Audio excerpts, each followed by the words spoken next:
Hello, my name is SueKim, and this is my presentation for my research paper for LRNT691.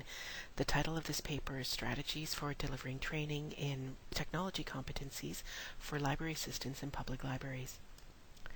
Public libraries have become both a social and physical space where people gather to access, create, and share knowledge. They are an integral part of society and could be considered a fundamental human right because of the services they provide related to information access, literacy, and education. The libraries of today are no longer just repositories for books. They have evolved to adapt to the wants and needs of the digital age, and so too must the knowledge and skills of those who work in libraries. In contrast to professional librarians and library technicians who hold either master's degrees or some other post-secondary diploma in library and information studies, library assistants are the staff in libraries who provide much of the circulation work. They are not expected or required to have post-secondary education or any other formal prior training with library technologies or even technology in general, but they are the frontline staff and often the first and sometimes the only staff that patrons interact with in public libraries. Ongoing training and development are needed in order for library staff to stay abreast of changes in technology and to provide the services that are needed and expected in libraries today. In addition to keeping up with the pace of technological change, they must also possess an increasing array of skills because of the variety and complexity of applications and technologies found in libraries. So this research focuses on these library assistants by looking at the core competencies required for their job success and the strategies for effective training in those competencies. So my research question is, how might the training of core technology competencies be best delivered to library assistants in public libraries? The sub-questions related to this are, what strategies might be used to best address the needs of adult learners and how can they be applied to training in a library setting? What are the core technology competencies for library assistants in public libraries? And how might face-to-face, online, and blended delivery models be designed to meet the needs of library staff? The theoretical framework used for this research was Malcolm Knowles' theory of andragogy, or adult learning theory, which states that adult learners have unique characteristics that distinguish them from children. Adult learning theory is based on 6 assumptions. Adults need to know why they need to learn something in order for it to have an impact. Adults are self-directed learners rather than dependent learners. Adults have accumulated a reserve of experience which can be used as a valuable resource for learning. Adults are ready to learn when they need to know how to deal with real-life situations. Adults are task-centered or problem-centered in their orientation to learning and learn most effectively when knowledge and skills can be applied toward real-life tasks or problems. And while external motivators do play a role, adults are more motivated by internal pressures such as job satisfaction, self-esteem, and quality of life.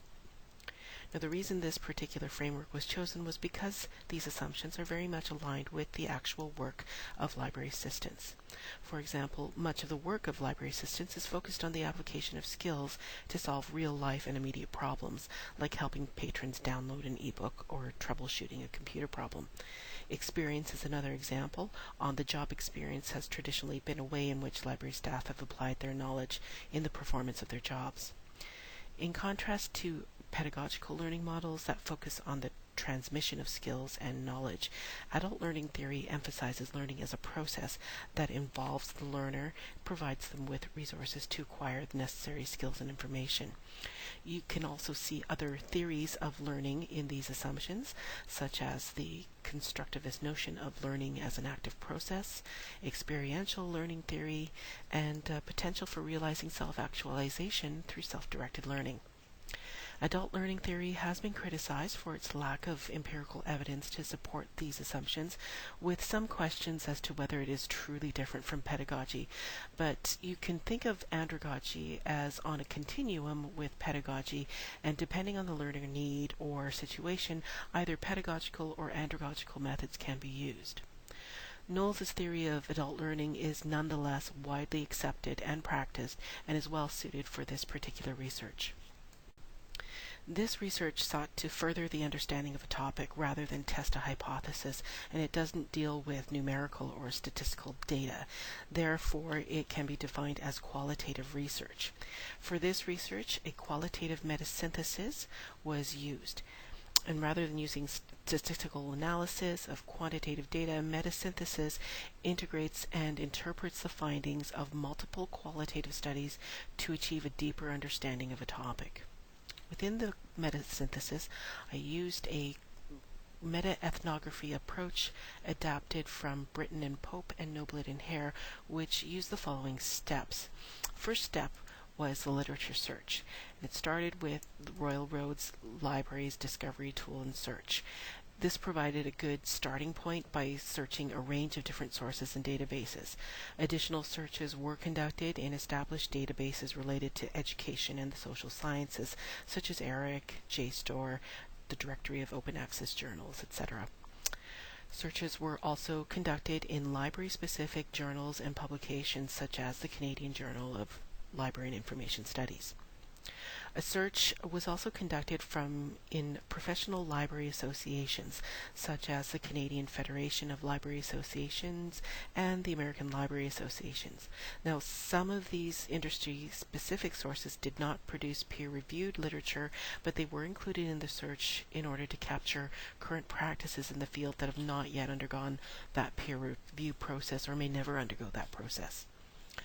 To determine which studies were to be included in the research, I used the overarching questions based on my research question. Does the study describe technology competencies needed for library assistance? Does the study use adult learning principles to guide the research? Does the study describe training strategies or delivery models? All studies must have discussed the training of technology and technology competencies for library staff, including library assistants, and all studies must have used a qualitative methodology, either fully or in part. As no single study answered all of the research sub-questions, the included studies were grouped according to the research questions that they did address. And this involved a process called reciprocal translation, which was adapted to analyze the selected studies.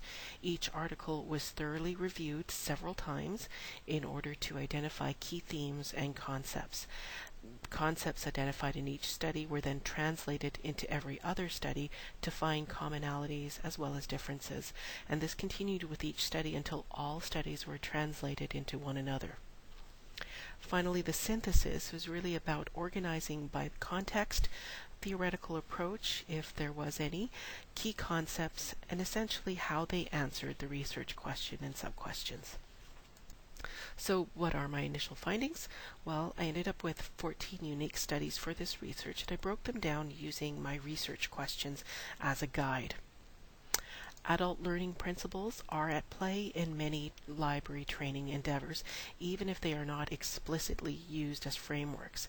Self-directed learning, experiential learning, application of learning to workplace problems are often mentioned as important components of the training process in libraries. Core technology competencies include basic computer literacy skills like email, internet and web technologies, searching databases, that sort of thing, but they also include library-specific applications and technologies, some of which will only be found in libraries. There appears to be an increasing use of online training modes. More recent studies tended to focus more on online and blended approaches to training rather than face-to-face. But what is lacking in all of this is an analysis of specific design qualities of various delivery models that lead to good outcomes. Barriers to training and professional development was also a theme that emerged in this research. A lack of time or release from work and costs for attending training and development were identified as significant barriers. There's also a lack of training specifically for library assistants. Much of the research either focused on professional librarians who have different educational backgrounds and experiences, or did not make a distinction between librarians versus the paraprofessionals or library assistants. Recommendations for future research include using a theoretical framework to help guide and focus the training endeavors, such as adult learning theory. Many studies in this research did not explicitly use a framework. A focus on library assistants versus professional librarians. Because of differences in educational background, training needs, and experiences with technology, this will have an impact on the kinds of training required, the level of instruction needed, and the way the training is conducted. Competencies are dependent on the type of library and the library job. Obviously, technology competencies will change as the technology changes, so training must be reviewed and revised on a regular basis. Needs assessments are important as well. They help match training content to identify training needs, and they're tied to the andragogical assumption that adults need to know why they need to learn something in order for it to have an impact. This process can be seen as a way for the adult learner to think through the reasons for the training needs that they identify or express. Continuous training and development plan. Training is not a one-off affair, but it is an ongoing activity.